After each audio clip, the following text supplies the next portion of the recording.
Hi, Melissa Fuller with 10 Health TV, and I'm continuing the half marathon training.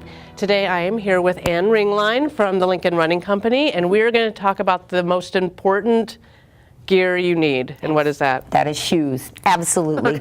I tell people you can have the right training plan, you can have a great nutrition plan, you get all the sleep you need, but if you don't have the right shoes, the proper shoes for you on your feet, then all that is for naught, because it can all go haywire. Really can go south very fast. So absolutely, shoes are super important. When you run, you hit the ground with 3 to 5 times your body weight, and you take 1,500 steps a mile. So it doesn't take a math major to figure out that that's a lot of pounding coming onto your feet. And if you don't have the right shoes, new shoes, the correct shoes for you with good shock absorption, that's going to be kind of the highway to an injury really quickly. So we suggest 300 to 500 miles on shoes, and the best way to keep track of that is just to log your miles. When you get a new pair of shoes, write in your training log, new shoes, and it gets real fun to see how many miles that you've added up on those shoes so quickly. So. Perfect. Yeah. All right, so what makes a running shoe? I mean, especially when you're thinking, I'm going to be running a long distance. So exactly. What makes a running shoe? There's 4 parts. If I do shoe 101,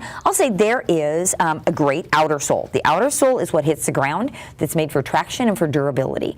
Durability is super important, and nobody thinks they're durable enough, but because we tend to be heel strikers, and you might wear the heel off pretty quickly, or quickly when you look at it, you think it's been fast. But it really does. It has carbon rubber in the heel, so it really is durable. It's just, again, 1,500 steps a mile on cement, because that's what we run on in the winter, because that's where our great trails, our Parks and Rec department clears our trails so wonderfully. So we're on cement. The forefoot is just a blown rubber, which just is more cushion, definitely. Midsole, this is the heart and soul of the shoe. This is what is the heartbeat, okay? This is what takes that shock and disperses it. Grabs that shock and disperses it, spreads it out so it's not going right up into your leg. When this is done, the shoe is done. It doesn't matter what the wear looks on the outer sole, doesn't mean if it's crystal clear, nice and clean on top because you've been running on a treadmill. When that's done, it's done, and there's no way to tell. It's not like, the toothbrushes that used to turn blue, the bristles turn blue when they were done. There's nothing like that in this shoe that tells you. That's why logging your miles are super important, so after 300, it's probably time to be thinking about a new shoe. Otherwise, you use your body. And that comes in the form of pain, some little nigglies, I call them. Okay. Nigglies are fine, injuries are not. So when you start getting a little niggly, something kind of tends to ache, to hurt a little bit, start thinking, has things changed? Have you changed your mileage? Have you changed your pace? Have you changed your terrain that you run on? If nothing's really changed and your shoes have 300 to 400 miles, you better get new shoes. Okay? Then the upper, and uppers have been the biggest change of anything lately in shoes. Hardly any seams if you look on this upper. In fact, I don't see a seam at all. Maybe back here there's one. But they have learned that stitching and seams just increase the likelihood of rubbing and blisters. So they've gone to almost seamless uppers on shoes, which are really comfortable and really nice. The last thing in the shoe we'll take out our shoe tree, is the insole. Now this is what you land on every time you run. Every time you land, you hit this. So it's soft and it's got a little bit of cushion to it. But honestly, we had a fun foot doctor that used to come and talk to our classes, and he would say, does anybody know what this is? And someone would always raise their hand and say, that's an insole. And he'd say, no, this is crap.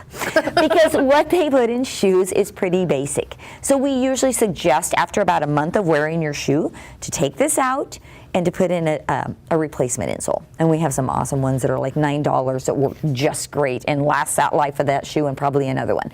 But they just put this in. It's very basic. It feels good when you put it on, but it breaks down pretty easily. And even though this isn't what gives you your shock absorption, this midsole does. This is what your foot lands on every time. So you want it to be soft and cushy. So someone who may be more prone to run to the inside or the outside, how is that? Is that the insole that's adjusting? Nope. What's adjusting that? That is adjusting by the base of the shoe, just how the shoe is made, the last of the shoe, okay? So if we have someone that is an overpronator, really walks to the inside, and we go through a process where we measure your feet, obviously, every time you come in, and then we look at your foot as we're measuring. We're not just getting a measurement, we're also kind of pinpointing different areas on your foot that we're thinking, oh, that shoe would be good, this shoe would be good. Then we watch you walk, we watch you, just as you're standing there, where your weight goes. We even watch you when you're sitting there, what you're doing with your feet. And that makes a huge difference on what kind of shoe we put you in. Now, You know, this is more of an art than a science. You know, you will have people that say, if you have a flat feet, you have to have a very supportive shoe, and that is a filled-in shoe. Right here in this midsole, it would be more filled in. If you had, it would be more like this, where it's real thick through there. If you had a very high arch foot, it would get thinner through here. But feet do different things. It's not black and white, definitely. There's a lot of gray. So we go through a big process where we really watch, and we like to tell people, we say one of the best compliments you can give a shoe is, I don't notice it. And if you can say that, then that's probably the shoe for you. I did the Good Life Habsy, did no training whatsoever, ran in $20 pair of shoes, so girlfriend talked me into doing the Lincoln Marathon here, the half, and I'm improving my time.